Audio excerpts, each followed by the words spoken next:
Hi friends, welcome back to my channel. ಏನ್ ತೋರಿಸ್ತಾ ಇದೀನಿ, ಈ ಡ್ರೆಸ್ಸಿಗೆ ಇಷ್ಟೊಂದು ಹ್ಯೂಜ್ ರೆಸ್ಪಾನ್ಸ್ ಬರುತ್ತೆ ಅಂತ ನಾನಂತೂ ನಿಜವಾಗ್ಲೂ ಅನ್ಕೊಂಡಿರ್ಲಿಲ್ಲ. ನೆನ್ನೆ ಒಂದು ಫೋಟೋ ಹಾಕಿದ್ದೆ ಅಷ್ಟೇನೆ. ಆ ಫೋಟೋ ಹಾಕಿದ್ದಕ್ಕೇನೆ ತುಂಬಾ ಜನ ಮೆಸೇಜ್ ಮಾಡಿ ಕೇಳಿದ್ರು ನನಗೆ, ನಮಗೂ ಸ್ಟಿಚ್ ಮಾಡ್ಕೊಡಿ ಈ ತರ ಅಂತ ಹೇಳಿ. ಹಾಗೇನೆ ಯಾವ ತರ ಸ್ಟಿಚ್ ಮಾಡಿದ್ರಿ, ಟಾಪ್ ಬಾಟಮ್ ಸಪ್ರೇಟ್ ಮಾಡಿದಿರಾ ಇಲ್ಲ ಅಟ್ಯಾಚ್ ಮಾಡಿದಿರಾ, ಕೋಟ್ ಸಪ್ರೇಟ್ ಸ್ಟಿಚ್ ಮಾಡಿದಿರಾ, ತುಂಬಾ ಕ್ವಶನ್ಸ್ ಬಂದಿತ್ತು. ನಾನಿಲ್ಲಿ ಸ್ಕರ್ಟಿಗೆ 4 ಮೀಟರ್ಸ್ ಮೇಲ್ಗಡೆ ಬಂದ್ಬಿಟ್ಟಿದ್ದು 1.5 ಮೀಟರ್ ಇದೆ. ತುಂಬಾ ದಿನ ಆಯ್ತು ಅದು ಮೇಲ್ಗಡೆ ಪಾರ್ಟ್ ಅದು ಕ್ಲಾತ್ ತಗೊಂಡು. ಒಂದು 4 ಇಯರ್ಸ್ ಆಗಿರ್ಬೋದು. ಹಾಸನಲ್ಲಿದ್ದಾಗ ಹಾಸನಲ್ಲೇ ತಗೊಂಡಿದ್ದು ಆ ಮೆಟೀರಿಯಲ್ ಬಂದು ನಿಮ್ಗೆ ಒಂದು 350 ರೂಪಾಯಿ ಇರುತ್ತೆ ಮೀಟರು. ಮತ್ ಸ್ವಲ್ಪ ಕಾಸ್ಟ್ಲಿ ಇರುತ್ತೆ. ಇವಾಗ ಏನ್ ತಗೊಂಡಿದ್ದೀನಲ್ವಾ, ಇದು ಬಂದ್ಬಿಟ್ಟು ಆರ್ಗಾನ್ಸ. ನೀವ್ ಒಂದ್ ಸ್ಯಾರಿನೇ ಇದು ಒಂದು 350ಗೆಲ್ಲ ಬಂದ್ಬಿಡುತ್ತೆ. ಇನ್ನು ಚೆನ್ನಾಗ್ ಬರುತ್ತೆ. ಫ್ಲೇರು ತುಂಬಾ ದೊಡ್ಡದಾಗ್ ಬರುತ್ತೆ ನಿಮ್ ಸ್ಯಾರಿನೇ ತಗೋತೀರಾ ಅಂತ ಅಂದ್ರುನು. ಯಾರಿಗಾದ್ರೂ ಮತ್ತೆ ಈ ತರ ಮೆಟೀರಿಯಲ್, ಈ ತರ ಸ್ಯಾರೀಸ್ ನಿಮಗ್ ಬೇಕಾಗಿದೆ ಅಂತ ಅಂದ್ರೆ ನನಗೆ ಕಾಂಟ್ಯಾಕ್ಟ್ ಮಾಡಿ. ಬೇಕಾದ್ರೆ ನಿಮ್ಗೆ ಮೆಟೀರಿಯಲ್ ಕೂಡ ಪ್ರೊವೈಡ್ ಮಾಡ್ತೀನಿ. ಆ ಮತ್ತೆ ಇವಾಗ ನನಗೇನೆ ಸ್ಟಿಚ್ ಮಾಡ್ತಿರೋದ್ರಿಂದ ನಾನು ವೇಸ್ಟ್ ಮೆಜರ್ಮೆಂಟ್ ನೋಡ್ಕೊಂಡು ನನ್ನ ವೇಸ್ಟ್ ಮೆಜರ್ಮೆಂಟ್ ಎಷ್ಟಿದೆ ಅದ್ರಲ್ಲಿ 4 ಭಾಗ ಮಾಡ್ತಿರಲ್ವಾ ನೀವು, ಯೂಶಲಿ 4 ಭಾಗ ಮಾಡ್ಕೊಂಡು ಅದ್ರಲ್ಲೂ ಮತ್ತೆ ಅದ್ರಲ್ಲೂ ಈ 4 ಭಾಗದಲ್ಲಿ ಏನ್ ಬರುತ್ತೆ, ಇವಾಗ 32 ಅಂತ ಅಂದ್ರೆ 8 ಬರುತ್ತಲ್ವಾ, ಮತ್ತೆ 8ರಲ್ಲಿ ಅರ್ಧ ಮಾಡ್ಕೋಬೇಕು. 4 ಬರುತ್ತೆ, 4ಕ್ಕೆ 1.5 ಇಂಚ್ ಎಕ್ಸ್ಟ್ರಾ ಮಾರ್ಜಿನ್ ಆಡ್ ಮಾಡ್ಕೋಬೇಕು. ಓಕೆನಾ? ಆ ತರ ಇಟ್ಕೊಂಡು ವೇಸ್ಟ್ ಮೆಜರ್ಮೆಂಟ್ ತಗೋಬೇಕು. ಮತ್ತೆ ಲೆಂತ್ ನಮ್ಗೆ ಎಷ್ಟ್ ಬೇಕು ಲೆಂತ್ ನೋಡ್ಕೊಳ್ಳಿ, ಲೆಂತ್ ಮಾರ್ಕ್ ಮಾಡ್ಕೊಳ್ಳಿ. ಲೆಂತ್ ಈ ತರ ಮಾರ್ಕ್ ಮಾಡ್ಕೊಂಡು ಎಷ್ಟು ಬೇಕು ಅದೇ ತರ ಇಟ್ಕೊಂಡು ಈ ತರ ಅಲ್ಲಿಂದ ಏನಿದೆ ಆ ಪಾಯಿಂಟ್ ಮೇಲೆ ಇಟ್ಕೊಂಡಿದ್ದೀನಲ್ಲ, ಅಲ್ಲಿಂದ ಟೇಪ್ ನ ತಗೊಂಡು ಎಷ್ಟು ಬೇಕು, ಈ 40 ಬೇಕು ಅಂದ್ರೆ 40, ಈಗ ಮಾರ್ಕ್ ಮಾಡ್ತಿದ್ದೀನಲ್ಲ ಅಷ್ಟು 40 ಸ್ವಲ್ಪ ನನಗೆ ಅಲ್ಲಿ ಸೈಡಿಗೆ ಪ್ಯಾಚ್ ಬಂತು. ಆಮೇಲೆ ಪ್ಯಾಚ್ ಕೊಟ್ಕೊಂಡು ಸ್ಟಿಚ್ ಮಾಡ್ಕೊಂಡೆ. ಓಕೆನಾ? ಇವಾಗ ಈ ತರ ಕಟ್ ಮಾಡ್ಕೋಬೇಕು. ಅಂಬ್ರೆಲಾ ಸ್ಕರ್ಟ್ ಆಕ್ಚುಲಿ ನಾನು ತುಂಬಾ ದಿನದ ಹಿಂದೆ ಒಂದು ಅಂಬ್ರೆಲಾ ಸ್ಕರ್ಟ್ ಕಟ್ ಮಾಡೋದು ಯಾವ ತರ ಅಂತ ಹೇಳಿ ನಾನು ವಿಡಿಯೋ ಹಾಕಿದ್ದೆ. ಓಕೆನಾ? ಅದೇ ತರ ಏನಿಲ್ಲ, ಇದು ಬಂದ್ಬಿಟ್ಟು ನಾನು 4 ಲೇಯರ್ ಅಲ್ಲಿ ಫೋಲ್ಡ್ ಮಾಡ್ಕೊಂಡಿದ್ದೀನಿ. ಇದು ಫುಲ್ ಸರ್ಕಲ್ ಅಂಬ್ರೆಲಾ ಬರುತ್ತೆ. ನಿಮ್ಗೆ ಹಾಫ್ ಸರ್ಕಲ್ ಅಂದ್ರೆ ಅದ್ರದ್ದು ಫೋಲ್ಡಿಂಗ್ ಬೇರೆ ತರ ಇರುತ್ತೆ. ಓಕೆನಾ? ನಾವ್ ಈ ತರ 4 ಫೋಲ್ಡ್ ಮಾಡ್ಕೊಂಡು ಈ ತರ ಇಟ್ಕೊಂಡಿದೀನಿ ಅಂತ ಅಂದ್ರೆ ಇದು ಫುಲ್ ಸರ್ಕಲ್ ಅಂಬ್ರೆಲಾ ಆಗತ್ತೆ. ಓಕೆನಾ? ಲೇಯರ್ ತುಂಬಾ ಅಗಲವಾಗಿ ನೀಟಾಗಿ ಬರುತ್ತೆ. ಈಗ ಏನು ಇದು ಕಟ್ ಮಾಡಿ ಉಳ್ದಿರೋದಿದೆಯಲ್ಲ ಅದನ್ನೇನೆ ಇಲ್ಲಿ ಈ ಕಡೆ ಸೈಡಿಗೆ ಕೊಟ್ಕೊಂಡು ನೀವು ಈ ತರ ಪ್ಯಾಚ್ ಕೊಟ್ಕೋಬಹುದು. ಓಕೆನಾ? ನೋಡಿ, ಇದೊಂದೇ ಪೀಸ್ ಸಾಕು. ಇದೊಂದು ಪೀಸ್ ಅಲ್ಲಿ ನಮ್ಗೊಂದ್ ಸ್ವಲ್ಪ ಅಷ್ಟೇನೆ, ಜಾಸ್ತಿ ಇರ್ಲಿಲ್ಲ ಪ್ಯಾಚ್. ಈ ತರ ಇಟ್ಕೊಂಡು ಈಗ್ಲೇ ಕಟ್ ಮಾಡ್ಕೊಂಡು ಪ್ಯಾಚ್ ಕೊಟ್ಕೋಬೇಕು ಸ್ಟಿಚ್ ಮಾಡ್ಬೇಕಾದ್ರೆ. ನೋಡಿ, ಇಲ್ಲಿ 40 ಬೇಕು ಅಂದ್ರೆ ಅಲ್ಲಿಂದ ಕರೆಕ್ಟ್ ಆಗಿ ಇವಾಗ ಈ ತರ ಮೆಜರ್ಮೆಂಟ್ ತಗೊಂಡು ಕಟ್ ಮಾಡಿ ಇಟ್ಕೊಂಡ್ರೆ ಸ್ಟಿಚ್ ಮಾಡ್ಬೇಕಾದ್ರೆ ಈಸಿ ಆಗುತ್ತೆ. ಓಕೆನಾ? ಸಾಮಾನ್ಯವಾಗಿ ಈ ತರ ಬರುತ್ತೆ. ತುಂಬಾ ದೊಡ್ಡ ಪನ್ನ ಇದ್ದಿದ್ದಕ್ಕೆಲ್ಲ ಪ್ಯಾಚ್ ಬರಲ್ಲ, ಸಾಮಾನ್ಯವಾಗಿ ಬರುತ್ತೆ. ಬಟ್ಟೆ ದೊಡ್ಡ ಪನ್ನ ಇದ್ರೆ ಈ ತರ ಪ್ಯಾಚ್ ಬರಲ್ಲ. ಓಕೆನಾ? ಈಗ ನಾನು ಓಪನ್ ಸೈಡ್ಗೆ ಪ್ಯಾಚ್ ಬಂದಿರೋದ್ರಿಂದ ಅದನ್ನು ಕೂಡ ಓಪನ್ ಮಾಡ್ಕೊಂಡು ಸ್ಟಿಚ್ ಮಾಡ್ಬೇಕಾದ್ರೆ ಅಟ್ಯಾಚ್ ಮಾಡ್ಕೊಂಡು ಸ್ಟಿಚ್ ಮಾಡೋದು. ನೋಡಿ, ಈ ತರ ಬರುತ್ತೆ. ಇದು ಫುಲ್ ಸರ್ಕಲ್ ಅಂಬ್ರೆಲಾ ಬರುತ್ತೆ. ಹಾಗೇನೆ ಇದು ಬಂದ್ಬಿಟ್ಟು ನಾನು ಕ್ರೇಪ್ ಲೈನಿಂಗ್ ತಗೊಂಡಿದ್ದೀನಿ. ನೀವು ಸ್ಯಾಟಿನ್ ಲೈನಿಂಗ್ ಬೇಕಾದ್ರೆ ಹಾಕ್ಬೋದು. ನನ್ನ ಹತ್ರ ಕ್ರೇಪ್ ಮೆಟೀರಿಯಲ್ ಸ್ಟಾಕ್ ಇತ್ತು. ಗೌನ್ಸ್ ಎಲ್ಲ ತುಂಬಾ ಜಾಸ್ತಿ ಸ್ಟಿಚ್ ಮಾಡಿಸ್ತಿದ್ರಲ್ವಾ, ಹಾಗಾಗಿ ನಾನು ತಂದು ಇಟ್ಕೊಂಡಿದ್ದೆ. ಇವಾಗ ಇದಕ್ಕೂ ಕೂಡ ನನಗೆ ಮ್ಯಾಚ್ ಆಗ್ತಿತ್ತು. ಸೊ ಹಾಗಾಗಿ ಇದನ್ನೇನೆ ಒಳಗಡೆ ಲೈನಿಂಗ್ ಹಾಕ್ತಾ ಇದೀನಿ. ಇದು ಬಂದ್ಬಿಟ್ಟು 40 ರೂಪೀಸ್ ಮೀಟರ್ ಇರುತ್ತೆ ಕ್ರೇಪ್. ನಿಮಗೆ 40 ರೂಪೀಸ್ ಅಂದ್ರೂ 3 ಮೀಟರ್ ಹಾಕ್ತೀರಾ ಅಂದ್ರೂ 120 ರೂಪೀಸ್ ಅಲ್ಲಿ ಮುಗ್ದೋಗುತ್ತೆ. ತುಂಬಾ ಕಡಿಮೆ ಬಜೆಟ್ ಅಲ್ಲಿ ನೀವು ಈ ತರ ಒಂದು ಡಿಸೈನರ್ ಗೌನ್ ನ ರೆಡಿ ಮಾಡ್ಕೋಬಹುದು. ಆಕ್ಚುಲಿ ಏನಪ್ಪಾ ಅಂದ್ರೆ ನಿಮ್ಗೆ ಸ್ಟಿಚಿಂಗ್ ಚಾರ್ಜ್ ಉಳಿಯುತ್ತೆ. ನೀವೇ ಸ್ಟಿಚ್ ಮಾಡ್ಕೊಳ್ಳೋದಾದ್ರೆ ತುಂಬಾ ಕಡಿಮೆ ರೇಟ್ ಅಲ್ಲಿ ಒಂದು 800 ರೂಪಾಯಿ ಒಳಗಡೆ ನೀವೆಲ್ಲ ಒಂದು ಗೌನ್ ರೆಡಿ ಮಾಡ್ಕೊಂಡು ಹಾಕೋಬಹುದು. ಸ್ಟಿಚಿಂಗ್ ಚಾರ್ಜ್ ಕೊಡ್ಬೇಕು ಅಂದ್ರೇನೆ ಜಾಸ್ತಿ ಆಗುತ್ತೆ. ಸೊ ಹಾಗಾಗಿ ನೀವೇನೆ ಕಲ್ತ್ಕೊಂಡ್ರೆ ಆರಾಮಾಗಿ ಈ ತರದೆಲ್ಲ ನೀವೇ ಸ್ಟಿಚ್ ಮಾಡ್ಕೊಳ್ಬಹುದು. ನೋಡಿ ಈ ತರ ಲೈನಿಂಗ್ಗೆ ಕೂಡ ಸ್ವಲ್ಪ ಆ ಕಡೆಗೆ ಪ್ಯಾಚ್ ಕೊಟ್ಕೋತೀನಿ ನಾನು. ಓಕೆನಾ? ಏನ್ ಇವಾಗ ಸ್ಕರ್ಟ್ಗೆ ಯಾವ ತರ ಪ್ಯಾಚ್ ಕೊಟ್ಕೋತೀನಿ ಅಂತ ಅದೇ ತರಾನೇ ಲೈನಿಂಗ್ ಕೂಡ ಈ ತರ ಇಟ್ಕೊಂಡು, ಈಗ ಆಕ್ಚುಲಿ ನಾನು ಲೈನಿಂಗ್ ಕಟ್ ಮಾಡಿದ್ನಲ್ವಾ, ಯಾವ ತರ ಫೋಲ್ಡಿಂಗ್ ಮಾಡಿ ಕಟ್ ಮಾಡಿದೆ ಲೈನಿಂಗು, ಅದು ಬಂದ್ಬಿಟ್ಟು ಹಾಫ್ ಸರ್ಕಲ್ ಅಂಬ್ರೆಲಾ. ನಾನು ಸ್ಕರ್ಟ್ ಫುಲ್ ಸರ್ಕಲ್ ಅಂಬ್ರೆಲಾ ಮಾಡಿರೋದು. ಓಕೆನಾ? ಈ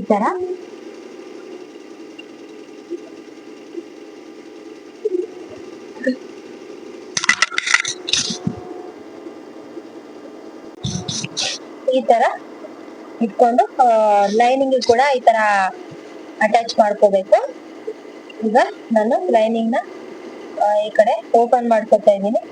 ಅವರಿಗೆ ಸ್ಟಿಚ್ ಮಾಡಕ್ ಈಸಿ ಆಗದೆ ಅನ್ನೋದಕ್ಕೋಸ್ಕರ ಲೈನಿಂಗ್ ಓಪನ್ ಮಾಡೋ ನೆಸೆಸಿಟಿ ಇರಲ್ಲ ಸ್ಕರ್ಟಿಗೆ. ಓಕೆನಾ? ಈ ಗೌನಿಗೆಲ್ಲ ಆದ್ರೆ ಎರಡು ಸೈಡು ಓಪನ್ ಇರುತ್ತಲ್ವಾ, ಓಕೆ. ಬಟ್ ಅವರು ಕಟ್ ಮಾಡ್ಕೊತಾರೆ ಸ್ಟಿಚ್ ಮಾಡ್ಬೇಕಾದ್ರೆ, ಸೊ ಹಾಗಾಗಿ ನಾನು ಕೂಡ ಕಟ್ ಮಾಡಿದ್ದೀನಿ. ಇವಾಗ ಏನ್ ಬೆಲ್ಟಿಗೆ ಇಷ್ಟು ಬಟ್ಟೆ ಉಳಿದಿದೆ ನೋಡಿ, ನಂದು 4.5 ಮೀಟರ್ ಇತ್ತು ಕ್ಲಾತ್. ಅಷ್ಟ್ರಲ್ಲಿ ಇಷ್ಟೇ ಬಟ್ಟೆ ಉಳಿದಿದೆ. ಒಂದ್ ಸ್ವಲ್ಪನೂ ಉಳಿಯಲ್ಲ. ನಾವು ಈ ತರ ಫುಲ್ ಸರ್ಕಲ್ ಅಂಬ್ರೆಲಾ ಮಾಡಿದಾಗ ಕೇಳ್ತಿರ್ತಾರೆ, ಒಂದ್ ಸ್ಯಾರಿ ಕೊಟ್ಬಿಟ್ಟು ಎರಡೆರಡು ಮಾಡ್ಕೊಡಿ ಅಂತ ಹೇಳಿ. ಎರಡು ಮಾಡ್ಕೊಂಡ್ರು ಚೆನ್ನಾಗ್ ಬರಲ್ಲ, ಒಂದ್ರಲ್ಲಿ ಒಂದೇ ಮಾಡ್ಕೊಂಡ್ರೆ ತುಂಬಾ ಚೆನ್ನಾಗಿರುತ್ತೆ. ನೋಡಿ ಇವಾಗ ಸ್ಕರ್ಟ್ ರೆಡಿ ಆಗ್ತಿದೆ, ಪ್ಯಾಚ್ ಕೊಡ್ತಾ ಇದ್ದಾರೆ. ಇವಾಗ ಸ್ಕರ್ಟ್ ಪಾರ್ಟ್ ನಾನು ಕಟ್ ಮಾಡಿ ಅವ್ರಿಗೆ ಕೊಟ್ಟೆ. ಆಕ್ಚುಲಿ ಅವರು ಸ್ಟಿಚ್ ಮಾಡ್ತಾ ಇದ್ದಾರೆ. ಸ್ಕರ್ಟ್ ತುಂಬಾನೇ ಈಸಿ ಇದೆ. ಏನ್ ಲೈನಿಂಗ್ ಅಟ್ಯಾಚ್ ಮಾಡ್ಕೊಳ್ಳೋದು, ಮೇನ್ ಪಾರ್ಟ್ ಅಟ್ಯಾಚ್ ಮಾಡ್ಕೊಳ್ಳೋದು, ಬೆಲ್ಟ್ ಅಟ್ಯಾಚ್ ಮಾಡಿ ಸೈಡ್ ಫಿಟ್ಟಿಂಗ್ ಮಾಡಿದ್ರೆ ಮುಗೀತು. ಅದು ಜಿಗ್ಜಾಗ್ ಮಾಡಿದ್ರೆ ಸ್ಕರ್ಟ್ ರೆಡಿ ಆಗೋಗುತ್ತೆ. ಓಕೆನಾ? ಅಷ್ಟೇನೆ, ಇನ್ನೇನು ಜಾಸ್ತಿ ಕೆಲಸ ಸ್ಕರ್ಟ್ ಸ್ಟಿಚ್ ಮಾಡೋದ್ರಲ್ಲಿ ಇರಲ್ಲ.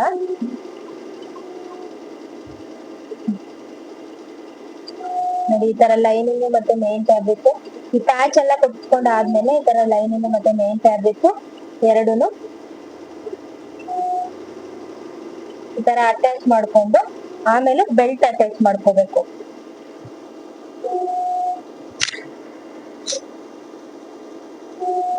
ಈ ತರ ಬೆಲ್ಟ್ ಅಟ್ಯಾಚ್ ಮಾಡ್ಕೊಂಡು ಸ್ಟಿಚ್ ಮಾಡಿದ್ರೆ ಇದು ಕಂಪ್ಲೀಟ್ ಆಗುತ್ತೆ ಸ್ಕರ್ಟ್. ನೆಕ್ಸ್ಟ್ ನಾನು ಮೇನ್ ಟಾಪ್ ಪಾರ್ಟ್ ಕಟ್ ಮಾಡ್ಬೇಕಿತ್ತು, ಅದೊಂದು ಪೆಂಡಿಂಗ್ ಇತ್ತು. ಅವ್ರು ಸ್ಟಿಚ್ ಮಾಡ್ತಾ ಇದ್ರು, ಸ್ವಲ್ಪ ಸ್ಟಿಚ್ ಮಾಡ್ಬೇಕಾದ್ರೆ ವಿಡಿಯೋ ಮಾಡ್ಕೊಂಡೆ. ಇವಾಗ ನಾನು ಟಾಪ್ ಪಾರ್ಟ್ ಕಟ್ ಮಾಡ್ತಾ ಇದ್ದೀನಿ. ಆಕ್ಚುಲಿ ಟಾಪ್ ಪಾರ್ಟ್ದು ಮತ್ತೆ ಅದೇ ಹೇಳಿದ್ನಲ್ವಾ, ತುಂಬಾ ದಿನ ಆಯ್ತು ತಗೊಂಡು ಅಂತ ಹೇಳಿ. ನಾನು ಇವಾಗ ಬೋಟ್ ನೆಕ್ಕಿಗೆ ಮೆಜರ್ಮೆಂಟ್ ತಗೊಂಡಿದ್ದೀನಿ. ಬೋಟ್ ನೆಕ್ಕಿಗೆ ಎಷ್ಟು ಬೇಕೋ ಅಷ್ಟು ಮೆಜರ್ಮೆಂಟ್ ತಗೊಂಡಿದ್ದೀನಿ. ಓಕೆನಾ? ಈಗ 3 ಇಂಚು ಕೆಳಗಡೆ ಡೌನ್ ಮಾಡಿ ಈ ತರ ಶೇಪ್ ಕೊಟ್ಟೆ. ಈ ತರ ನಿಮ್ಗೆ ಚೆಸ್ಟ್ ಮೆಜರ್ಮೆಂಟ್ ಎಷ್ಟು ಇರುತ್ತೆ ಅದ್ರಲ್ಲಿ 4 ಭಾಗ ಮಾಡ್ಕೊಂಡು 1.5 ಸ್ಟ್ಯಾಂಡರ್ಡ್ ಆಗಿ 1.5 ತಗೊಳ್ಳಿ ಮಾರ್ಜಿನ್ಗೆ. ಈಗ ಕೆಲವರು ಏನಪ್ಪಾ ಅಂತಂದ್ರೆ 2 ಇಂಚ್ ಮಾರ್ಜಿನ್ ಕೇಳ್ತಾರೆ, ದಪ್ಪ ಆಗ್ತಾ ಇರ್ತೀವಿ, ಸಣ್ಣ ಆಗ್ತಿರ್ತೀವಿ, ಮಾರ್ಜಿನ್ ಬಿಡಿ ಅಂತ. ಸೊ ಹಂಗಾಗಿ ನಾವ್ 2 ಇಂಚ್ ಮಾರ್ಜಿನ್ ಬಿಡುತ್ತೆ. 1.5 ಪರ್ಫೆಕ್ಟ್ ಆಗಿರುತ್ತೆ. 1 ಇಂಚ್ ಇಟ್ರು ಇಡ್ಬೋದು, ಯಾಕಂದ್ರೆ ಮಾರ್ಜಿನ್ ಜಾಸ್ತಿ ಇಟ್ಟಷ್ಟು ಫಿನಿಶಿಂಗ್ ನೀಟಾಗಿ ಆಗಲ್ಲ. ಸೊ ಹಾಗಾಗಿ ಮಾರ್ಜಿನ್ ಆದಷ್ಟು ಸ್ವಲ್ಪ ಕಡಿಮೆನೆ ಇಟ್ಕೋಬೇಕು. ಬಟ್ ಕೇಳಲ್ಲ ಕಸ್ಟಮರ್, 2 ಇಂಚ್ ಬೇಕು ಅಂತಾನೆ. ಸೊ ಹಾಗಾಗಿ ನಾವು ಕೂಡ 2 ಇಂಚ್ ಮಾರ್ಜಿನ್ ಬಿಡ್ತೀವಿ. ನೋಡಿ ಈ ತರ ಇದು ಬ್ಯಾಕ್ ಪಾರ್ಟ್ ಕಟ್ ಮಾಡಿ ಆಯ್ತು. ಓಕೆನಾ? ಇದು ಬ್ಯಾಕ್ ಪಾರ್ಟ್, ಬ್ಯಾಕ್ ಕಟ್ ಮಾಡಿದೀನಿ. ಈಗ ನೆಕ್ಸ್ಟ್ ಫ್ರಂಟ್ ಕಟ್ ಮಾಡ್ಬೇಕು. ಈಗ ಬ್ಯಾಕ್ ಲೆಂತ್ ಎಷ್ಟಿದೆ ಅದನ್ನ ನೋಡ್ಕೊಂಡು ಫ್ರಂಟ್ ಲೆಂತ್ಗೂ ಕೂಡ ಅಷ್ಟೇ ತಗೋಬೇಕು. ನಾನು ಫ್ರಂಟ್ ಬಂದ್ಬಿಟ್ಟು ಪ್ರಿನ್ಸೆಸ್ ಕಟ್ ಮಾಡ್ತಾ ಇದ್ದೀನಿ, ಫ್ರಂಟ್ ಪಾರ್ಟ್. ನೋಡಿ ಇವಾಗ ಬ್ಯಾಕ್ ಲೆಂತ್ ಎಷ್ಟು ಇಟ್ಕೊಂಡಿದ್ವಿ, 50 ಇಟ್ಕೊಂಡಿದ್ವಿ, ರೆಡಿ 14 ಬರುತ್ತೆ. ಸೊ ಇವಾಗ ಫ್ರಂಟಿಗೂ ಕೂಡ ಅಷ್ಟೇ ಇಟ್ಕೊತಾ ಇದ್ದೀನಿ. ಫ್ರಂಟ್ ಬ್ಯಾಕ್ ಎರಡು ಸಪ್ರೇಟ್ ಆಗಿ ಕಟ್ ಮಾಡ್ತಾ ಇದ್ದೀನಿ. ಬಟ್ ಶೋಲ್ಡರು ಬ್ಯಾಕ್ ಅಲ್ಲಿ ಎಷ್ಟಿದೆ ಫ್ರಂಟ್ ಅಲ್ಲಿ ಕೂಡ ಅಷ್ಟೇ ಇಡ್ತಾ ಇದ್ದೀನಿ. ಫ್ರಂಟ್ ನೆಕ್ ಡೀಪ್ ಬಂದ್ಬಿಟ್ಟು 6.5 ಇಟ್ಕೊತಾ ಇದ್ದೀನಿ. ಕ್ಯಾನ್ವಾಸ್ ಹಾಕಿ ಸ್ಟಿಚ್ ಮಾಡ್ತೀನಿ ಫ್ರಂಟಿಗೆ. ಓಕೆನಾ, ಸುಮ್ಮನೆ ರೆಫರೆನ್ಸ್ಗೆ ನಾನು ಶೇಪ್ ತೋರಿಸ್ತಾ ಇದ್ದೀನಿ. ನೀವು ಯಾವ ಶೇಪ್ ಆದ್ರೂ ಮಾಡ್ಕೋಬಹುದು, ವಿ ಶೇಪ್, ರೌಂಡ್ ಶೇಪ್, ನಿಮ್ಗೆ ಯಾವ್ದು ಬೇಕು ಆ ಶೇಪ್ ಮಾಡ್ಕೋಬಹುದು. ನಾನು ಇಲ್ಲಿ ಕಟ್ ವರ್ಕ್ ಅಲ್ಲಿ ಮಾಡ್ತಾ ಇದ್ದೀನಿ, ಸೊ ಹಾಗಾಗಿ ಕ್ಯಾನ್ವಾಸ್ ಹಾಕ್ತಾ ಇದ್ದೀನಿ. ನಿಮ್ದು ಅಪೆಕ್ಸ್ ಪಾಯಿಂಟ್ ಎಷ್ಟಿತ್ತು ಅಷ್ಟಕ್ಕೆ 10 ಇಟ್ಕೊಂಡು ಅಲ್ಲಿಂದ ಅಲ್ಲಿಗೆ 4 ಮತ್ತೆ 3 ನಾನು ಮಾರ್ಕ್ ಮಾಡ್ಕೊಂಡು, ಪ್ರಿನ್ಸೆಸ್ ಕಟ್ಟಿಗೆ ಯಾವ ತರ ಬೇಕು ಆ ತರ ಮಾರ್ಕ್ ಮಾಡ್ಕೊಂಡು, ಇವಾಗ 2.5 ಇಂಚು ನಾನು ಇಲ್ಲಿ ಗ್ಯಾಪ್ ಕೊಟ್ಟಿದ್ದೀನಿ. ಓಕೆನಾ, ಇವಾಗ ವೇಸ್ಟ್ ಮೆಜರ್ಮೆಂಟ್ ಎಷ್ಟಿದೆ ಅಂತ ನೋಡ್ಕೊತಾ ಇದ್ದೀನಿ. ವೇಸ್ಟ್ ಮೆಜರ್ಮೆಂಟ್ ಎಷ್ಟಿದೆ ಅದನ್ನ ನೋಡ್ಕೊಂಡು ಮಾರ್ಕ್ ಹಾಕೊಂಡು ಮತ್ತೆ 2 ಇಂಚು ಮಾರ್ಜಿನ್ ಬಿಟ್ಟು ಇವಾಗ ಕಟ್ ಮಾಡ್ಕೊತಾ ಇದ್ದೀನಿ. ಓಕೆನಾ, ಇದು ಫ್ರಂಟ್ ಪಾರ್ಟ್. ಆಕ್ಚುಲಿ ಬ್ಲೌಸ್ಗೆ ಯಾವ ತರ ಬೇಕು ಆ ತರನೇ ಕಟ್ ಮಾಡ್ಕೊಂಡು ಕೆಳಗಡೆಗೆ ಮತ್ತೆ ಅಂಬ್ರೆಲಾ ಶೇಪ್ ಕಟ್ ಮಾಡ್ಕೊಂಡು ನಾನು ಏನು ಬ್ಲೌಸ್ ಇದೆ ಅದಕ್ಕೆ ಅಟ್ಯಾಚ್ ಕೊಟ್ಟಿರೋದು. ಓಕೆನಾ, ನೋಡಿ ಇವಾಗ ನಾನು ನೆಕ್ ಕಟ್ ಮಾಡಲ್ಲ, ಅದು ಕ್ಯಾನ್ವಾಸ್ ಕಟ್ ಮಾಡ್ಕೊತೀನಿ. ಈಗ ಇದು ಮೇನ್ ಫ್ಯಾಬ್ರಿಕ್ ಏನಿದೆ, ಮೇನ್ ಫ್ಯಾಬ್ರಿಕ್ ನ ಕಟ್ ಮಾಡ್ಕೊಳ್ಳೋಣ. ಇದು ಲೈನಿಂಗ್ ನ ಇಟ್ಬಿಟ್ಟು ಮೇನ್ ಫ್ಯಾಬ್ರಿಕ್ ಕಟ್ ಮಾಡ್ಕೊಳ್ಳೋಣ. ಆಕ್ಚುಲಿ ಕ್ಲಾತ್ ನಮ್ ವರ್ಕರ್ ಸ್ವಲ್ಪ ಬೇಕು ಅಂತ ಹೇಳಿದ್ರು. ಇದು ಒಂದು 1.5 ಮೀಟರ್ ಅಷ್ಟೇ ಇದ್ದಿದ್ದು ಬಟ್ಟೆ. ಇನ್ನ 1.5 ಮೀಟರ್ ಇತ್ತು, ಅದ್ರಲ್ಲಿ ಸ್ವಲ್ಪ ಕಟ್ ಮಾಡಿ ನಮ್ ವರ್ಕರ್ ಒಬ್ರು ಅದ್ರಲ್ಲಿ ಒಂದು ಅರ್ಧ ತಗೊಂಡೋಗಿ ಇನ್ನು ಅರ್ಧ ಇನ್ನೊಬ್ರು ಬೇಕು ಅಂತ ಇಟ್ಕೊಂಡಿದ್ರು. ಬಟ್ ಅದನ್ನು ಕೂಡ ನಾನೇ ಯೂಸ್ ಮಾಡ್ಕೊಂಡೆ. ಯಾಕೋ ನನ್ಗೆ ಹಾಫ್ ಸ್ಲೀವ್ ಕಟ್ ಮಾಡಿದ್ದೆ, ಇದಕ್ಕೆ ನನ್ಗೆ ಇಷ್ಟ ಆಗ್ಲಿಲ್ಲ ಹಾಫ್ ಸ್ಲೀವ್. ಸೊ ಹಾಗಾಗಿ ಫುಲ್ ಸ್ಲೀವ್ಗೆ ಅವ್ರಿಗೆ ಕೊಟ್ಟಿರೋ ಬಟ್ಟೆನೆ ನಾನು ಯೂಸ್ ಮಾಡ್ಕೊಂಡೆ. ಇವಾಗ ನೋಡ್ಕೊಳ್ಳಿ, ನೀವು ಚೆಕ್ ಮಾಡ್ಕೊಳ್ಳಿ ಎಲ್ಲಿ ಇಟ್ಟು ಮಾಡ್ಕೋಬೇಕಂದ್ರೆ ಒಂದ್ ಸ್ವಲ್ಪ ಬಟ್ಟೆ ಕಡಿಮೆ ಇದ್ದಾಗ ನೋಡಿ, ಕೆಳಗಡೆಗೂ ಕೂಡ ಇದೇ ಬಟ್ಟೆ ಬೇಕು. ಅಂದ್ರೆ ಬ್ಲೌಸಿಗೆ ಕೆಳಗಡೆ ನಾನು ಅಟ್ಯಾಚ್ ಮಾಡಿದ್ದೀನಿ ನೋಡಿ, ಕೋಟ್ ಟೈಪ್, ಅದಕ್ಕೆ ಇದೇ ಬಟ್ಟೆನ ಹಾಕ್ಬೇಕು. ಸೊ ಹಾಗಾಗಿ ಬಟ್ಟೆ ಆದಷ್ಟು ಎಲ್ಲೆಲ್ಲಿ ನಮ್ಗೆ ಸಿಗುತ್ತೆ ಅಲ್ಲಿ ನೋಡ್ಕೊಂಡು ಅಡ್ಜಸ್ಟ್ ಮಾಡ್ಕೊಂಡು ಕಟ್ ಮಾಡ್ಬೇಕಾಗುತ್ತೆ.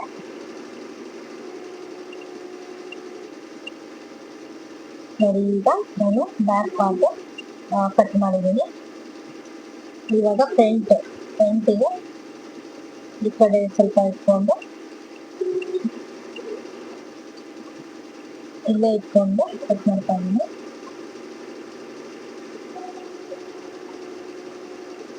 ನೋಡಿ ಈ ತರ ಬಟ್ಟೆನ ಅಡ್ಜಸ್ಟ್ ಮಾಡಿ ಇಟ್ಕೊಂಡು ಕಟ್ ಮಾಡ್ತಾ ಇದ್ದೀನಿ.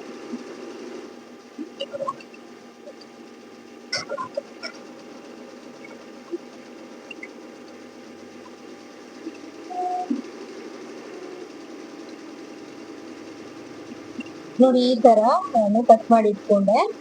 ಓಕೆನಾ, ಈಗ ನೆಕ್ಸ್ಟ್ ನೋಡಿ ಇವಾಗ ಬ್ಯಾಕ್ ಪಾರ್ಟ್ ಮಾತ್ರ ನಾನು ಒಂದು 6 ಇಂಚಿಗೆ ನಾನು ಇದ್ರ ಮೇಲ್ಗಡೆ ಕಟ್ ಮಾಡಿದ್ದೀನಿ ನೋಡಿ, ಲೈನಿಂಗ್ ಬಟ್ಟೆನ ಅದು 6 ಇಂಚಿಗೆ ಕಟ್ ಮಾಡಿ ನಾನು ಬ್ಯಾಕ್ ಅಲ್ಲಿ ಮಾತ್ರ ಸ್ವಲ್ಪ ಟ್ರಾನ್ಸ್ಪರೆಂಟ್ ಕೊಟ್ಟಿದ್ದೀನಿ. ಫ್ರಂಟ್ ಅಲ್ಲಿ ನನಗೆ ಸ್ವಲ್ಪ ಜಾಸ್ತಿ ಆಗ್ಬಹುದು ಅನ್ನಿಸ್ತು, ಯಾಕಂದ್ರೆ ಸ್ಲೀವಿಗೂ ಲೈನಿಂಗ್ ಇರಲ್ಲ, ಫ್ರಂಟಿಗೂ ಲೈನಿಂಗ್ ಇರಲ್ಲ, ಮತ್ತೆ ಬ್ಯಾಕ್ ಅಲ್ಲೂ ಸ್ವಲ್ಪ ಟ್ರಾನ್ಸ್ಪರೆಂಟ್ ಮಾಡಿದ್ದೀನಿ. ನನ್ಗೆ ಯಾಕೋ ಅಷ್ಟು ಕಂಫರ್ಟಬಲ್ ಆಗಲ್ಲ ಅನ್ನಿಸ್ತು. ಸೊ ಹಾಗಾಗಿ ಬ್ಯಾಕಿಗೆ ಮಾತ್ರ ಈ ತರ ಕೊಟ್ಟೆ, ಫ್ರಂಟ್ ಫುಲ್ ಕ್ಲೋಸೇ ಮಾಡಿದೆ ನಾನು. ಫ್ರೆಂಡಿಗೂ ಕೂಡ ನೀವು ಈ ತರ ಟ್ರಾನ್ಸ್ಪರೆಂಟ್ ಆಗಿ ಕೊಟ್ರೆ ಚೆನ್ನಾಗಿರುತ್ತೆ. ಆಕ್ಚುಲಿ ನಾನ್ ಕೊಟ್ಟಿಲ್ಲ ಅಷ್ಟೇನೆ. ನೋಡಿ ಎಷ್ಟು ಬೇಕು, ನಾನು ನೆಕ್ಕಿಗೆ ಎಷ್ಟು ಬೇಕು ಅಷ್ಟು ಮಾರ್ಕ್ ಮಾಡ್ಕೊಂಡು ಈ ತರ ಕಟ್ ವರ್ಕ್ ಶೇಪ್ ಅಲ್ಲಿ ಕಟ್ ಮಾಡಿ ಫ್ರಂಟ್ ನೆಕ್ಕಿಗೆ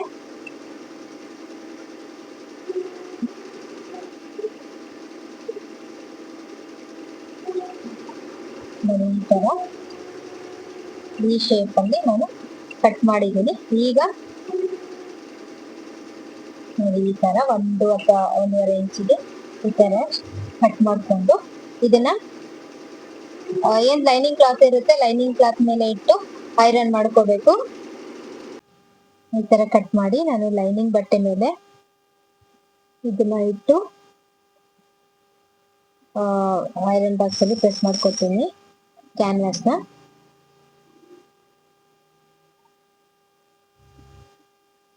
ನೋಡಿ ಈ ತರ ಎಲ್ಲಿ ಜಾಗ ಸಾಕಾಗುತ್ತೆ ನೋಡ್ಕೊಳ್ಳಿ. ಲೈನಿಂಗ್ ಆದಷ್ಟು ವೇಸ್ಟ್ ಮಾಡಬೇಡಿ, ನಾನು ಸ್ವಲ್ಪ ಜಾಸ್ತಿ ವೇಸ್ಟ್ ಮಾಡ್ತೀನಿ, ಸೊ ಹಾಗಾಗಿ ನಿಮ್ಗೆ ಹೇಳ್ತೀನಿ ವೇಸ್ಟ್ ಮಾಡಬೇಡಿ ಅಂತ ಹೇಳಿ.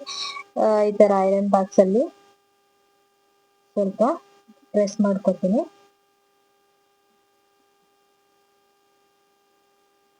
ಆ ಕಡೆ ಈ ಕಡೆ ಒಂದೊಂದು 1/4 ಇಂಚು ಎಕ್ಸ್ಟ್ರಾ ಬಟ್ಟೆ ಬೇಕು ಫೋಲ್ಡಿಂಗ್ ಮಾಡಿ ಸ್ಟಿಚ್ ಮಾಡಕ್ಕೆ, ಅದನ್ನ ನೋಡ್ಕೊಳ್ಳಿ.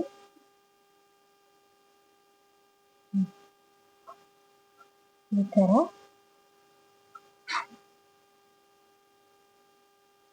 ತರ ಪ್ರೆಸ್ ಮಾಡಿಟ್ಕೊಂಡು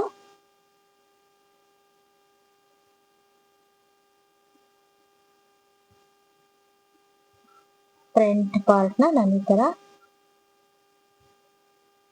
ಫ್ರಂಟ್ ನೆಕ್ ಪಾರ್ಟ್ ನ ಈ ತರ ಕಟ್ ಮಾಡಿ ಕೊಟ್ಟೆ, ಅವರು ಸ್ಟಿಚ್ ಮಾಡಿದ್ರು.